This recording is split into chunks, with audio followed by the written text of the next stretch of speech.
Urusi inajipanga kwa mashambulizi mapya majira ya kuchipua huko mkoani Sami na Kharkiv nchini Ukraine, ambako taarifa aliyoweza kuripoti rais wa Ukraine Volodymyr Zelensky amesema ya kuwa Urusi inajiandaa kwa shambulio jipya katika majimbo au mikoa ya Sami na Kharkiv msimu huu wa majira ya joto. Zelensky aliyasema hayo kuhusu ya kuwa Urusi inajipanga kwa mashambulizi mapya katika majimbo hayo.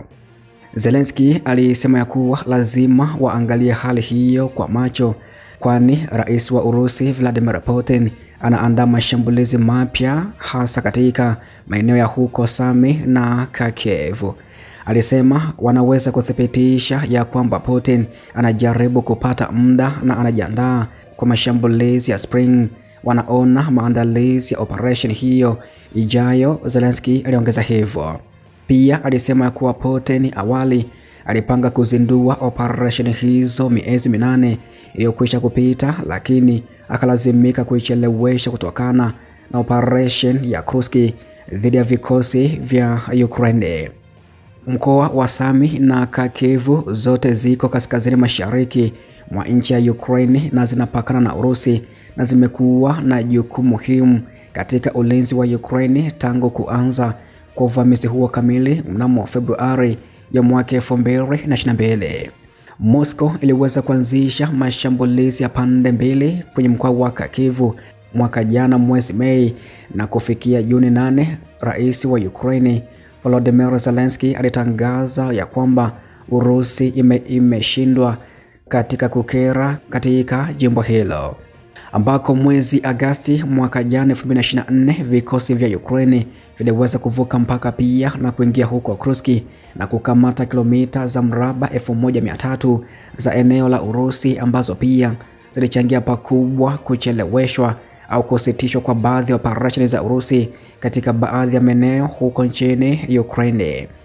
Mapema mwezi Machi, wanajeshi wa Urusi pia wakiimarishwa na vitengo vya Korea Kaskazini walizindua njia ya kuzuia mashambulizi na kukamata tena uwanja muhimu ambao utawala wa Zelensky ulitarajia kutumia kama mwafaka katika mazungumzo ya amani baina mwa nchi hizo, ambako pia mnamo mwezi Machi 15 Zelensky alikuwa tayari ameonya kuhusu vikosi vya Urusi kujikusanya kando ya mpaka wa kaskazini mashariki mwa Ukraine, ambako pia mnamo mwezi Machi tarehe 15 Zelensky alikuwa tayari ameonya kuwa au kuhusu vikosi vya Urusi vimejikusanya kando ya mpaka wa kaskazini mashariki mwa Ukraine.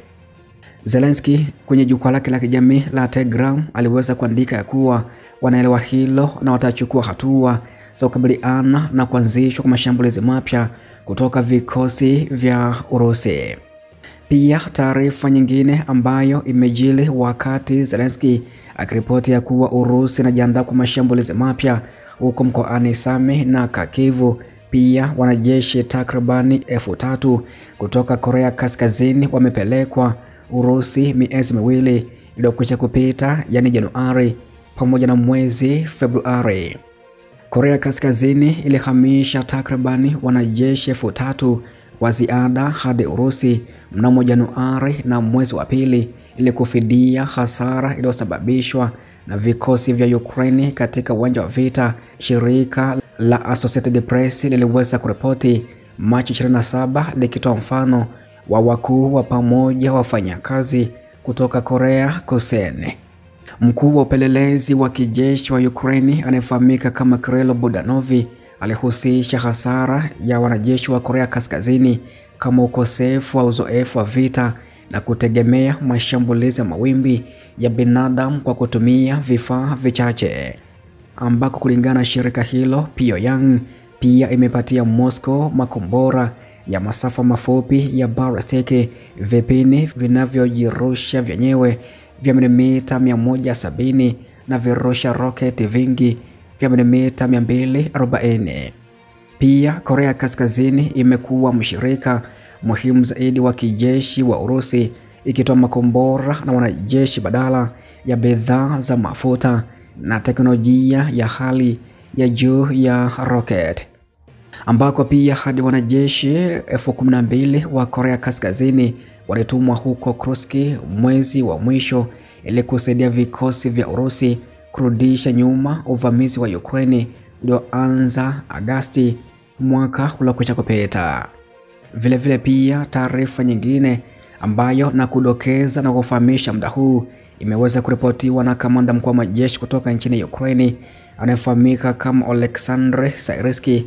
Amesema ya kuwa Urusi imepoteza takribani wanajeshi 55 huko jimbo la Kursk nchini humo tangu kuanza kwa operation za Ukraine Agosti mwaka uliokwisha kupita, ambapo kulingana na kamanda mkuu wa majeshi kutoka nchini Ukraine Oleksandr Syrskyi alisema ya kuwa vikosi vya Ukraine vinasalia katika shughuli za ulinzi ili kuzuia Urusi kuingia zaidi Ukraine, huku pia wakiendesha mashambulizi ya kivita.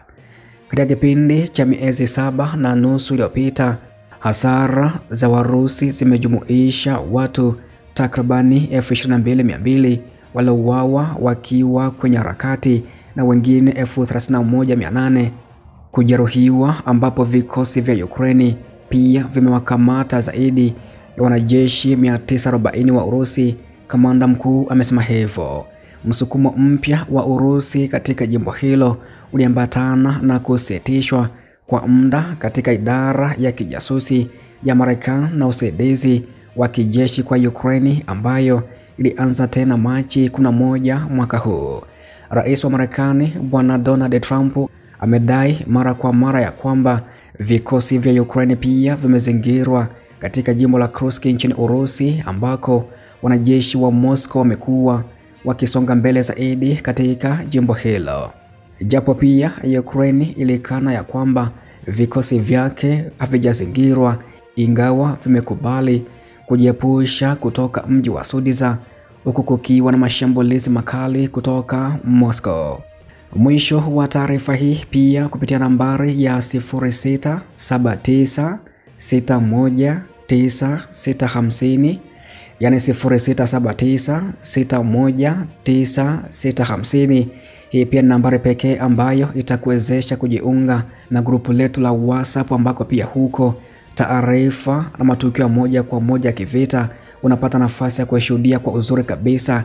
Hivyo basi, kama unawiwa, unaweza kujiunga nasi kwenye grupu letu la WhatsApp kwa nambari hiyo ambayo nimekutajia, kwa kulipia kiasi cha shilingi 2500 kwa nambari ya Tigo Pesa au Mixx by Yasi ambayo nimekusomea ya 0679619650, 0679619650.